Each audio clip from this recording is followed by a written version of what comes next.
Hello, everyone, and welcome back to More Than a Muse. I'm Stauney. I'm Sadie, and we are almost at Halloween. Halloween is Yes, this next Tuesday. Tuesday. And so, in the spirit of the holiday, we are continuing with our More Than a Muse Murder Mystery Month. And this is going to be a little bit of a shorter episode because it's kind of like a bonus content episode that we're doing alongside a book that we read this month. Do Yes. you want to introduce the book, Stoney? Yes. First off, if any of you are new here, we have like a new platform. We used to try and read a book every month. That's kind of impossible because both Sadie and I work full time, as well as have other side things we're working on, as well as this. Yes, We don't know how to stop working. Um, correct. so now we just read books during our two favorite months, which is Women's History Month in March and then Mhm. October, because it's fun. And so this one, of course, had to be on theme. And we found this book. It's called Savage Appetites for True Stories of Women, Crime, and Obsession. And it's Mhm. by Rachel Monroe. It came out in 2019. And it's really interesting. It was The so four interesting. Yeah, she kind of talks about like these archetypes of people that get invested in true crime. And Mhm. they are the detective, the victim, the defender, and the killer, and kind of Mhm. how different people attach themselves to that and how that might explain like true crime obsession. And then Mhm. she tells the stories of four women who kind of fit within these narratives. And I'm really glad she talked about the first one because I thought about her at the beginning of this month and I was like, oh, that would have been a good person to cover because Mhm. she, like, I'm not even explaining who she is. She's known as the mother of forensic science because she made the little nutshell dollhouses that help people understand crime scenes and like recreated them. And I think it's like such a cross between like true crime and art in such a weird, like macabre way. Yeah, truly. So, yeah, we'll probably cover again in the future for Mhm. sure. And then it also talks about a woman who moved into the Sharon Tate guest house where the Manson family murders took place, or Mhm. one of the Manson family murders took place, Yeah. and kind of how she becomes very intertwined with the family. Yeah, it was interesting for That one sure. was strange. And then the Mhm. other two are about a landscape architect in Brooklyn who fell in love with a convicted murderer on death row, who was the supposed ringleader of the West Memphis Three. And Mhm. then, like, they got married, and then she devoted her whole life to getting him free. That one was really interesting. That one was crazy. And Yeah. I mean, spoiler alert if you read the book, but like they did get free. And Yeah, he was so completely innocent. he was completely innocent. It was a part of the Satanic Panic, which I've read up on before. Have you? Mhm. Yeah. Yeah. So that was kind of crazy to see that overlap. And then the last one is actually about a teenager who was involved in this like online fandom for the Columbine killers and then like planned this whole mass shooting of her own. So, Crazy. yeah. Yeah. Just very, very crazy stories that have to do with like women and true crime. I really love the stories that she chose to tell. I feel like the reason why is because I mean, there were things that I was like vaguely familiar with, but it was able to like bring a whole new perspective in on it by singling in on Yes. those very specific instances. You know what I mean? And Well, and I I thought it was so interesting. I agree, and I feel like it covered such unique points in true crime history. Like, okay, Mhm. were you ever like a true crime buff? Like, are you First, still? I don't really consume any true crime content anymore. Like growing up, I would watch like Dateline with my mom. Mhm. And I had like a phase of listening to true crime podcasts, but I don't really consume the content anymore. I started getting like a little bit too scared of functioning in the world Yeah, I because of I it. relate. And for my own mental health, I stepped aside. And then now I think more recently people have started being a little bit more critical of the true crime world and like Mhm. how it, you know, I don't want to, what's the word? Like It got profits on victims. Yeah. And I Mhm. see that perspective and agree with it, I think. So I I agree. don't really I don't really indulge in the content anymore. Yeah. I was really into it for quite a while, and then, yeah, kind of got burnt out on it, as well as, like, I wanna make sure that if I am consuming content like that, that it's done ethically. Yeah. And like you Mhm. mentioned, like that's a major concern. Because one of my things is like I used to love Criminal Minds and it got really dark, so I had to stop watching it. But I loved how they mentioned there was this quote that they said once. I actually used it for like a school project, that Ted Bundy Mm. video I did. But he talks about how, like, by giving the murderer, like, a name, like the Golden Mhm. State Killer or whatever, you're glamorizing them and you're removing the names from the victims. And then Yeah. he mentions that, like, everyone can name Ted Bundy, everyone can name, Mhm. like, all of these horrible people, but, like, hardly anyone knows the names of their Yeah, victims. you should talk about the project that you did. Oh, okay. Yeah.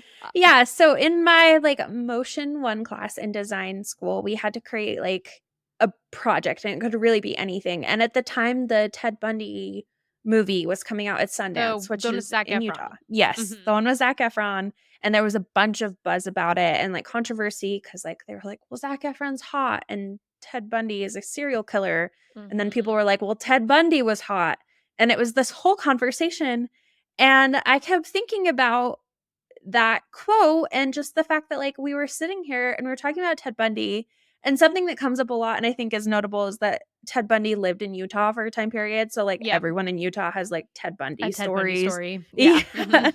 And so it's just kind of one of those, like, phenomenons that's linked to our state, but I couldn't name a single Mm-mm. person that he murdered, even the ones from, like, our home state, and everyone I talked to couldn't, and it wasn't being mentioned in a single article, and the movie wasn't about any of his victims, it was about the Mhm. relationship he had with his girlfriend, and so the project was to, like, put names and faces to these people that, like, he killed so many women. I think it was, like, Mhm. 40 that I did in the project that were, like, the named ones that were confirmed, and then also mentioned the fact that it's believed he killed upwards of 100 Yeah. people, and we just don't know all of them because he didn't tell Didn't all of confess. them Yeah. even Mhm. right before he died, and, Sadie actually wrote a custom Mhm. song for it and put that to the motion, and it was really powerful. I'll have to post it.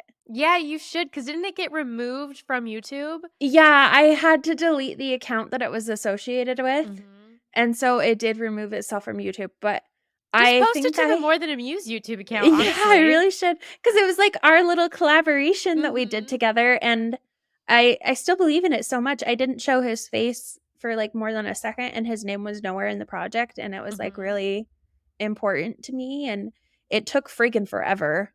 And Yeah. the hardest part, I think that's actually when I got burnt out on true crime was that project because I had to read into, like, every single person's story to find out where they were from and their birthday and things about them and find photos of them that I could then I had to write up, like, how they were killed and where they were Mhm. found and how he found out, and I listened to the Ted Bundy tapes on Netflix, which Oh, is yeah. actually incredibly done. It's Mhm. way better and more ethical than the Sundance Film Festival movie, so if you wanna learn about that, then I would Mhm. recommend those. But after that, like, I was having nightmares about Yeah, I'm becoming a done. Ted Bundy murder victim, Yeah, that's and fair. I had to take a break for a really long time. I still dabble in it, like, every once in a while, but, like, I live alone, so, I mean, I try to be smart about, like, Yeah. my I I consumption. feel like I got to a point where I was, like, living in a very, very safe town in Utah, and Yeah. I was freaking out walking from my driveway into my, home, and I was like, this isn't a healthy way of being." Like, it's good to be on Yeah. alert, and that's actually something that the book talks about is I'm holding the book, by the way, this is what it looks like, don't mind my Yes. dollar bill bookmark. Anyways, but, like, the book talks about the fact, like, because of almost, like, the way that people consume true crime content, they're, like, more aware of it, and so they're like, it basically how it's skewing the perspective of actually how much violent crime is happening in the world, Yeah. because statistically, it's actually violent crime has gone down Mhm. since, I don't know exactly, maybe the 90s or the 2000s. Yeah. I don't know if it's because people know they can't really get Well, away with it as I much, or I think, don't know the like, reasons.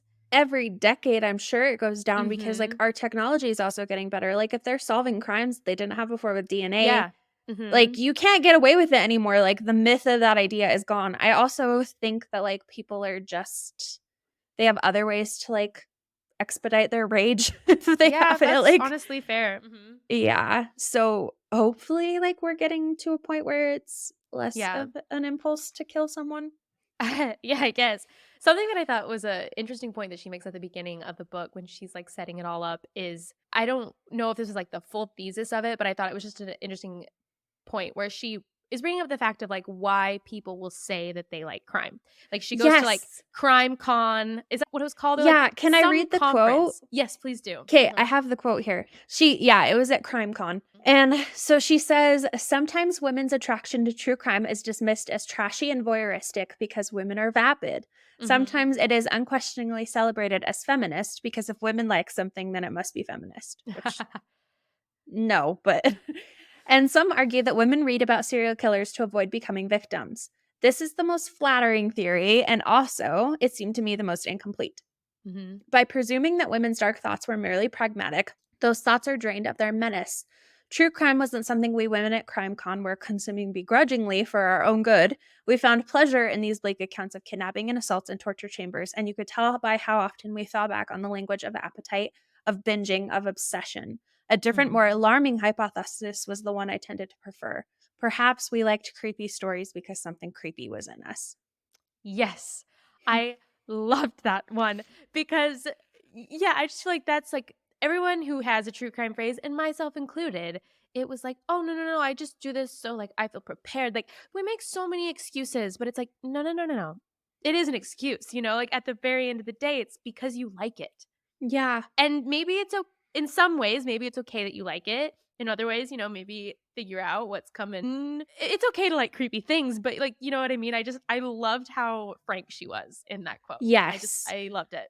I agree, because I've been one of those people that's been like, "Oh, it's just to prepare myself," and then it's like, she's right, I'm not listening to it like taking a vitamin every morning, like, Yeah. it has nothing to do with that. I think, like, part of it is just fascinating, right? Like, Yeah, it's all the humanity finds it fascinating. exactly. It's like a Mhm. human response to like almost like the forbidden things or not even forbidden, but just like the things that we Just can't like understand.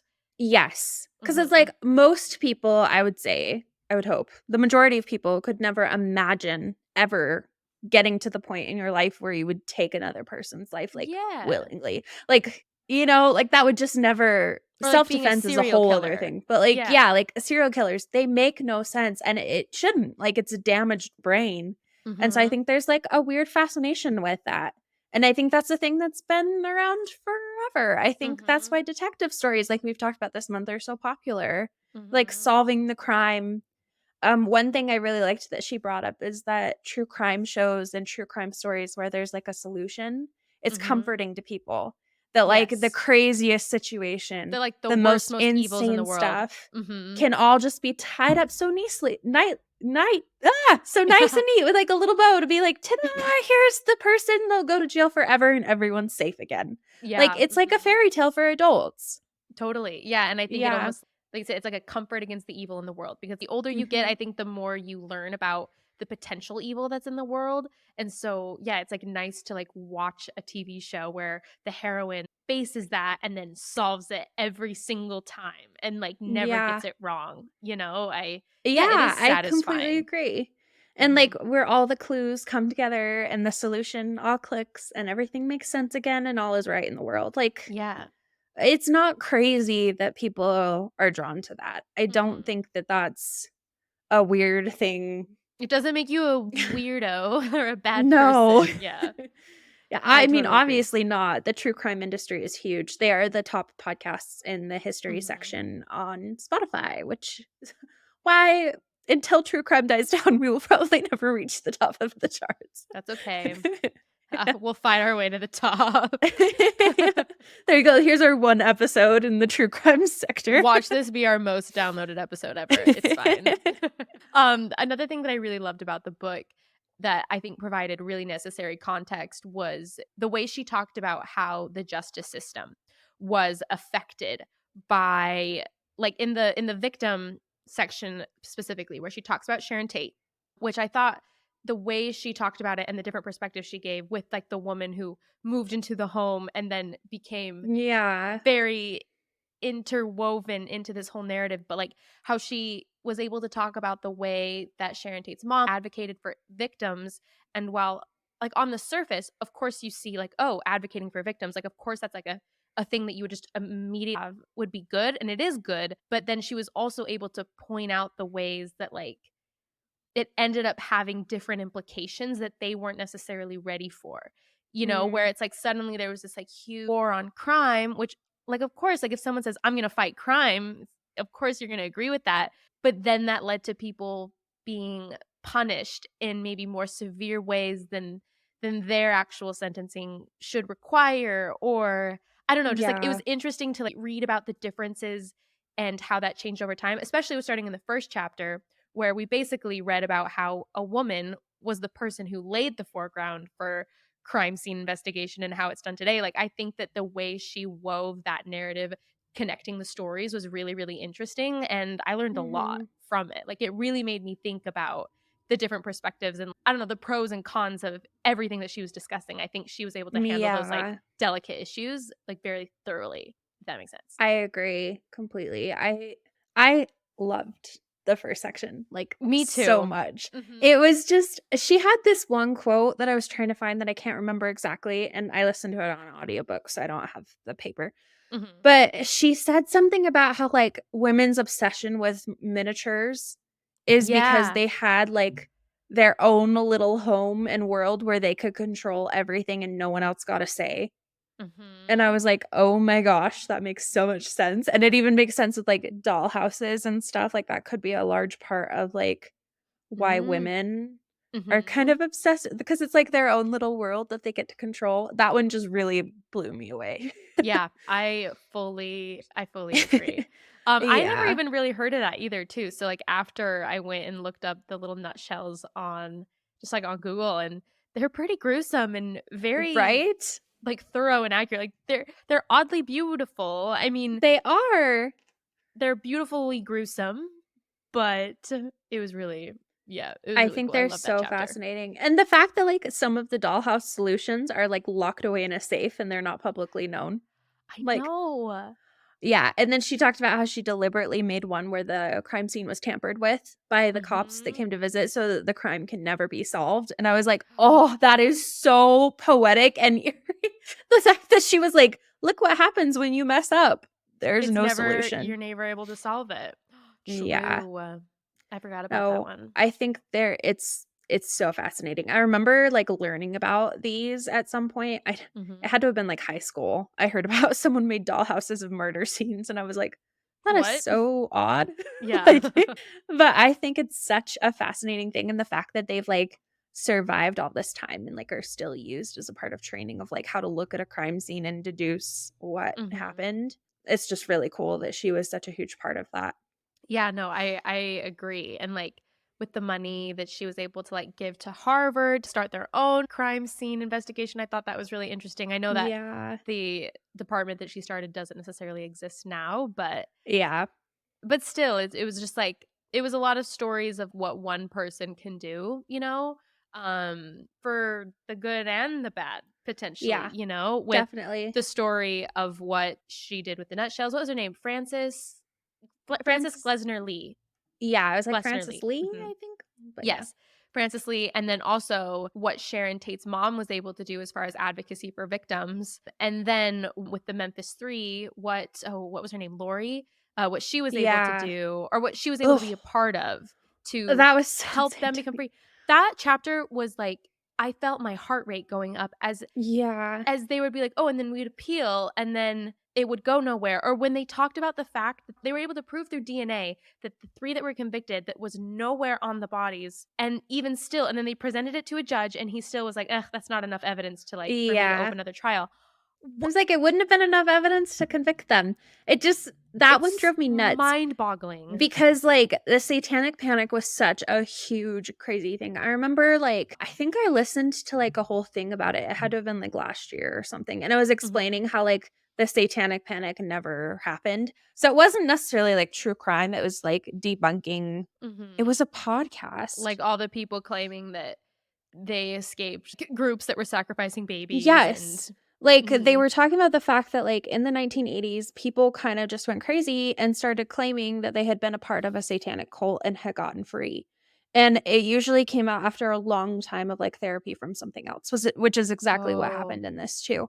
Mhm. And, there were these people who like, there was these 2 nursery or daycare employees who got sent to jail for all of the children that they nannied, saying that they were being locked in cages and beat up and Mm. fed humans and stuff when they were at daycare. And obviously, that isn't what was happening. It also talked about how, like, police interrogations can, like, lead to wrongful confessions. And that's what happened with the Memphis 3. Yes, because people are put under immense pressure and then their body goes into fight or flight, and the need to get out of the situation where they feel threatened changes Mhm. their brain, and so they, like, make stuff up. And they Mhm. found that kids are, like, most guilty of that. And that's exactly what Yeah, I happened mean with the Memphis 3 is mhm. that they put another kid in confession, and they, like, sat him there and grilled him until the point that he broke and was like, "Yeah, they did it." Especially because the cop had it out from the beginning. Oh, But yeah. Like, when they asked him, like, "Oh, how confident are you that he did it?" And he said 11 out of 10. Like, just yeah, because those he wore boys black didn't nail stand a polish, chance. and he Yeah. was, like, more goth, and so they're like, "Well, he obviously." Because where was it, Kentucky? I think Arkansas. Yeah, Or somewhere over they there. were in jail in Little Rock, Arkansas. Yes, that's right. So it's Mhm. just like a small southern town, and they were so convinced about the anti-Christian satanic panic movement, especially because policemen were having like seminars Yeah. about it and talking about how they needed to watch out for Satanism. And it was such an issue. And it's so Mhm. crazy to look back on now and be like, there weren't millions of Satan worshippers in Yeah. every neighborhood. Like, that is such a weird thing to think about. I But to the know. point that, like, it even made it to like Riverdale in the Yeah. last this season, they had, like, a huge satanic panic there too, so it's just absolutely crazy that that led to so many wrongful convictions, and, Yeah. I mean, the Memphis 3 were just part of that, like, there was so many more. I know, and, like, thank goodness that at least they were able to get out, but then at the same time, like, the the deal that they were able to strike was that of, "Oh, like, you can get out, but you can't seek restitution from the state, and you technically have to plead guilty." So, it's just, like, these weird, horrible Yeah. stipulations, and it was just because the state didn't want the magnifying glass on them of, like, "Well, what did you do wrong?" Because then it would put up all those past convictions into questions, and then that's just, like, opening a can of worms. But for me, it's like, so you're okay with all these people being wrongfully put in prison then? Yeah. It's just I was oh, like, it's so no one should horrible. ever be okay with someone being wrongfully convicted and put on death row Yeah, that's for scary. literally decades, like, that is Mhm. insane over complete lies and a recounted confession, barely any evidence. They said he had an alibi that was pretty solid, so it's just like, that's not okay, Yeah, and that's their where evidence yeah. was, like you said, that he wore black nail polish, and he was, Yeah. like, goth and liked magic. Yep.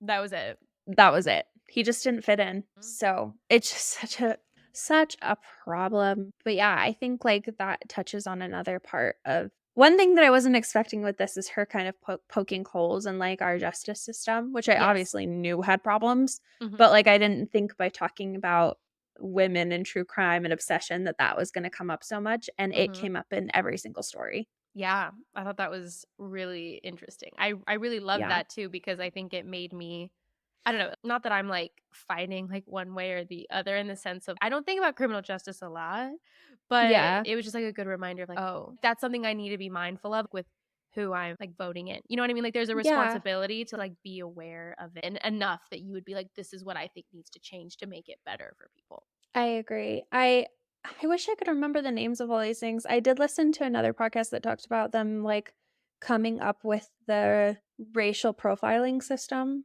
Mm, which mhm. didn't actually immediately intend to be that, and this kind of reminded me a lot of that too, how, like, people have good intentions, they come in with good ideas, and they intend to, like, make positive changes, but Mhm. then because it relied on, like, probability and stuff, it ended up becoming like "Well, these people are more likely to commit crimes in this area, so if you see any of them, you just stop them, they're most likely committing a crime," and it's like, "No, Yeah. that's not how it works." Yeah, that leads So to very problematic things, yeah. yeah, but I thought about that especially with, like, the nutshells and how they talked about how forensic science kind of got away from everyone for a little bit, and it was like Mhm.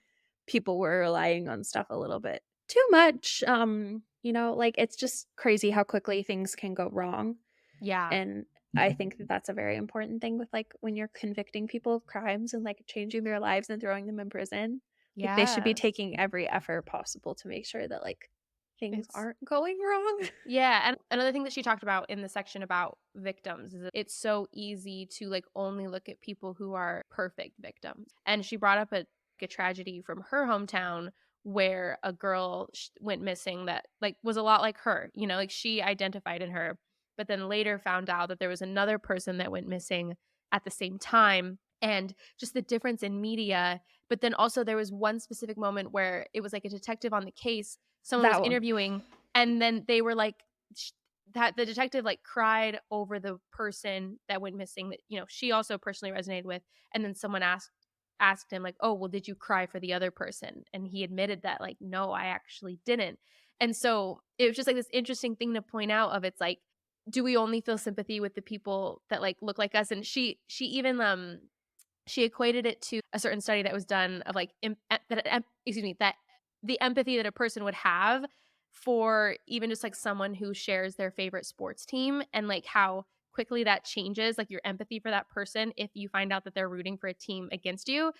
The point of that is saying that like if there's even anything that makes you feel like an other from another person, it immediately affects the way that like you perceive them and stuff like that. And Yeah.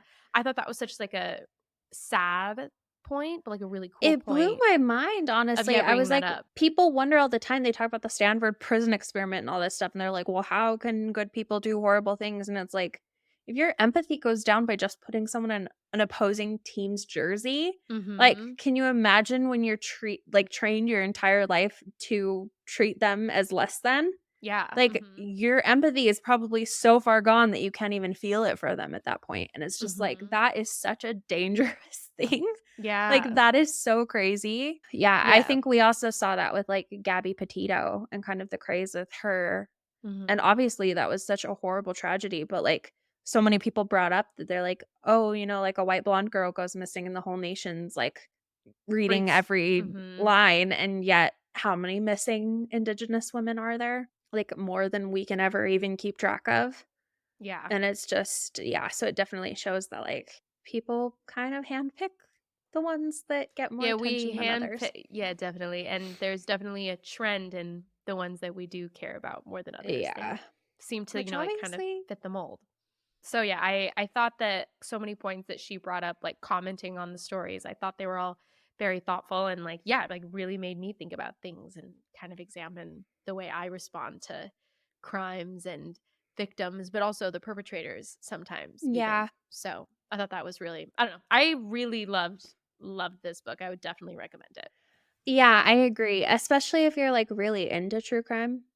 I Mhm. recommend reading it. I think it helps you reframe things a little bit better in your brain, and I think, Mhm. yeah, become more ethical consumers, which at this time with, like, there's such an overconsumption of it that I think You it's could, really like, important. only consume true crime content and you'd have enough for the rest of your life. Yeah, Yeah. seriously.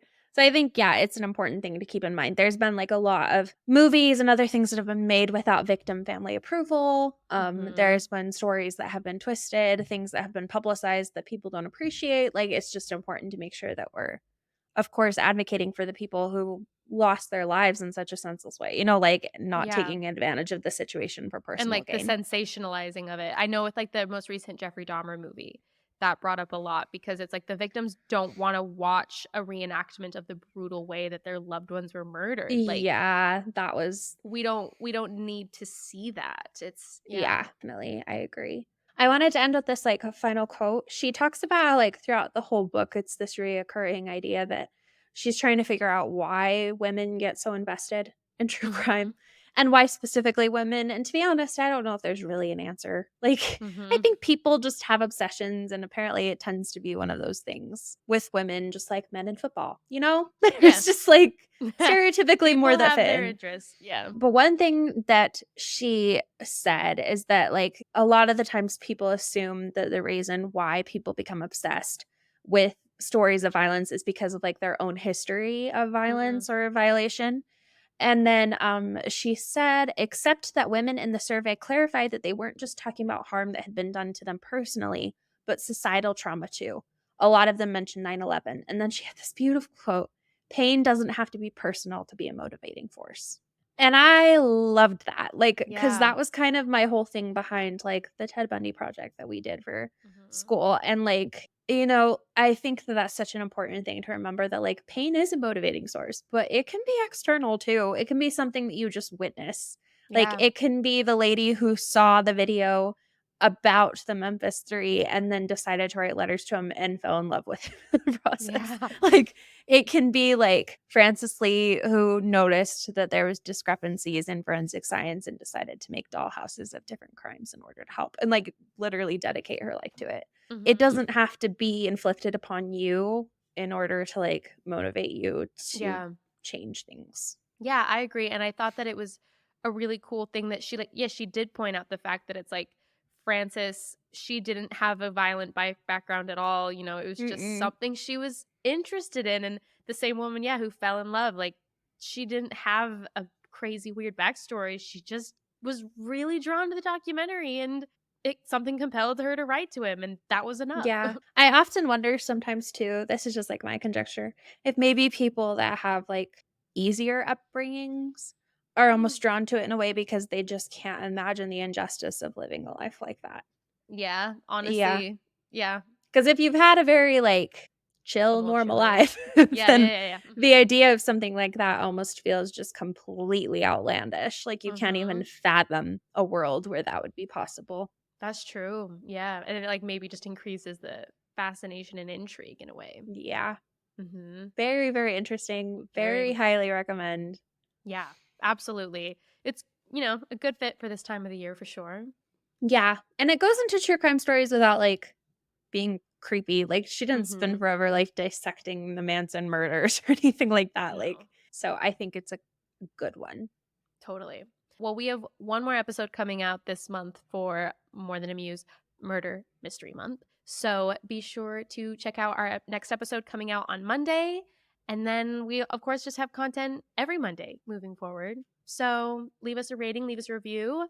Come find us on Instagram at morethanamuse.podcast. Subscribe to us on YouTube. You can now watch our Woo-hoo-hoo.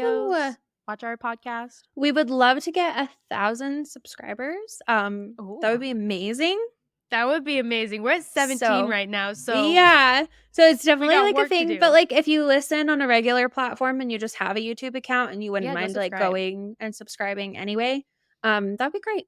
Yeah, We'd helps very us much so reach more appreciate. people on there. Yeah. Well, until Monday. Until Monday. Bye. Bye.